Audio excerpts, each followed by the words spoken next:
হাজার বছর ধরে আমি পথ হাঁটিতেছি পৃথিবীর পথে, সিংহল সমুদ্র থেকে নিশীথের অন্ধকারে মালয় সাগরে। অনেক ঘুরেছি আমি বিম্বিসার অশোকের ধূসর জগতে। সেখানে ছিলাম আমি আরো দূর অন্ধকারে বিদর্ভ নগরে। আমি ক্লান্ত প্রাণ এক, চারিদিকে জীবনের সমুদ্র সফেন। আমারে দুদণ্ড শান্তি দিয়েছিল নাটোরের বনলতা সেন।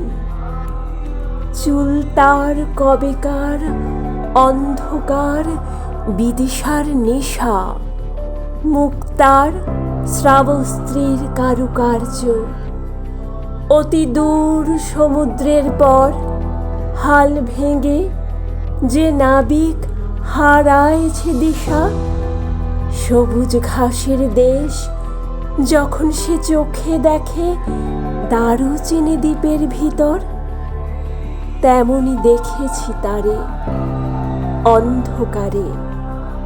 বলেছে সে, এতদিন কোথায় ছিলেন? পাখির নীড়ের মতো চোখ তুলে নাটোরের বনলতা সেন। সমস্ত দিনের শেষে শিশিরের শব্দের মতন সন্ধ্যা আসে। ডানার রৌদ্রের গন্ধ মুছে ফেলে চিল। পৃথিবীর সব রং নিভে গেলে পাণ্ডুলিপি করে আয়োজন।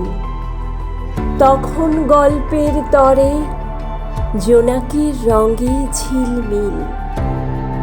সব পাখি ঘরে আসে, সব নদী ফুরায় এ জীবনের সব লেনদেন। থাকে শুধু অন্ধকার, মুখোমুখি বসিবার বনলতা সেন।